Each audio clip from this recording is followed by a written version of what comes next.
मैं डॉक्टर अमित भटनागर पंतनगर कृषि विश्वविद्यालय में सस्य विज्ञान विभाग में प्राध्यापक के पद पर कार्यरत हूँ। इस चैनल के माध्यम से मेरा प्रयास है किसानों तक सही जानकारी पहुंचे ताकि उसका लाभ वो खेती में ले सकें।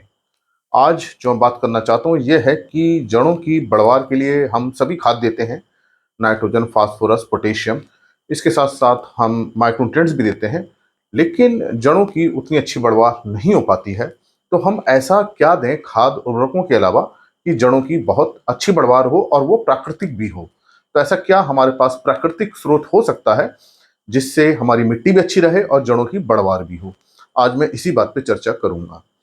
देखिए, जो जड़ें बढ़ती हैं, जो जड़ों की बढ़वार होती है, उसके लिए नमी चाहिए मिट्टी में, वायु चाहिए और मिट्टी अच्छी भुरभुरी होनी चाहिए और इसके साथ साथ उसमें सभी पोषक तत्व पर्याप्त मात्रा में होने चाहिए। तो हम जब खेत तैयार करते हैं, बीज बोते हैं, इन सभी अवस्थाओं का ध्यान रखते हैं और पूरी कोशिश यही होती है कि सभी पोषक तत्व दिए जाएं। लेकिन कभी कभी ऐसा होता है कि जड़ों की बढ़वार नहीं हो पाती है। तो प्राकृतिक रूप से पौधों में एक फंगस कवक होती है जिसको माइकोराइजा कहते हैं। ये जड़ों के चारों ओर रहती है और अपना काम करती है। इससे जड़ों को बढ़वार होती है। अब ये जो माइकोराइजा होती है ये एक प्राकृतिक कवक है। ये पौधों को पानी उपलब्ध कराती है, पोषक तत्व उपलब्ध कराती है, जिससे जड़ों की बढ़वार होती है और बदले में जड़ों से अपने भोजन जो है, कार्बोहाइड्रेट जो बनता है, जो पौधे बनाते हैं, उसको लेती है। तो एक तरह का इन दोनों के बीच में म्यूचुअल कॉपरेशन रहता है कि माइकोराइजा पौधों की जड़ों की बढ़वार में सहायता करेगी, उसको पानी उपलब्ध कराएगी, फास्फोरस उपलब्ध कराएगी, जिंक कराएगी, जो दूसरे पोषक तत्व हैं उसको उपलब्ध कराएगी और बदले में जो अपना भोजन इससे लेगी, जड़ से लेगी।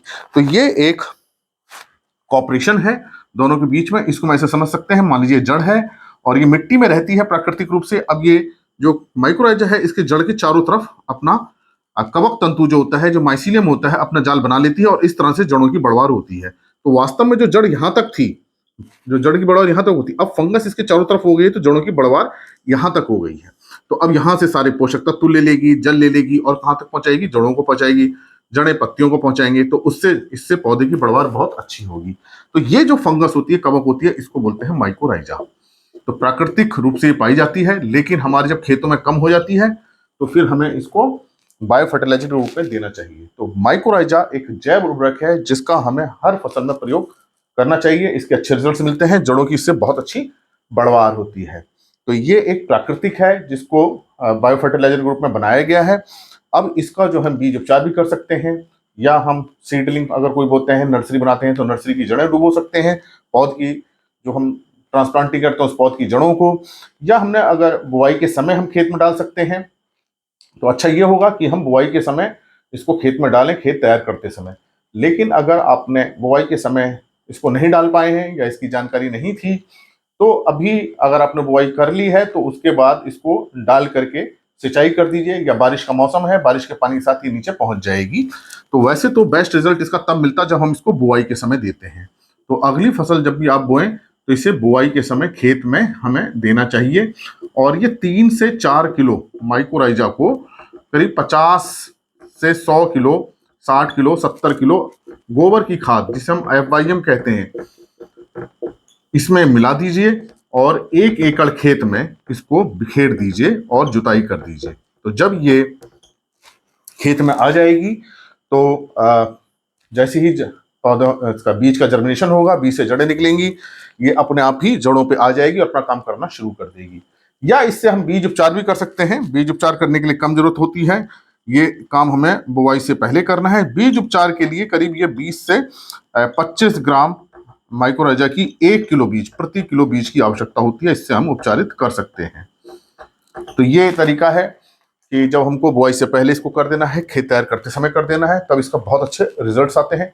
लेकिन मान लीजिए आपने बुआई कर ली है, अब इसको हम कैसे प्रयोग करें? तो इसका देखिए, अब यही तरीका है कि यही 3 से 4 किलो माइक्रोराइजा लीजिए और मिट्टी में मिला करके या गोबर की खाद में मिला करके, अगर गोबर खाद नहीं मिलती है तो हम इसमें मिट्टी भी ले सकते हैं, मिट्टी मिला करके खेत में छिड़क दीजिए। अब यहाँ ये जब ऊपर आ जाएगी और पानी इसको मिल जाए, बारिश का पानी मिल जाए या सिंचाई का पानी मिल जाए, तो पानी के साथ ये नीचे आ जाएगी और नीचे आकर के ये जड़ों को इन्फेक्ट करेगी। प्राकृतिक रूप से जड़ों पे चारों तरफ आ जाएगी और जड़ें इससे बढ़वार अच्छी होगी। जड़ें को मजबूती मिलती है, बढ़वार होती है, और खास तौर से फास्फोरस जैसा तत्व जो मिट्टी में स्थिर रहता है वो इससे उसको उपलब्ध कराती है। तो फास्फोरस के न्यूट्रिशन में, फास्फोरस के अवशोषण में इसका एक बहुत बड़ा काम होता है, बहुत बड़ा रोल होता है, क्योंकि जो हम खाद के माध्यम से फास्फोरस देते हैं, डीएपी से, एसएसपी से, एनपीके से, उसकी अधिकांश मात्रा जमीन के अंदर फिक्स हो जाती है, हिल नहीं पाता, स्थिर रहता है।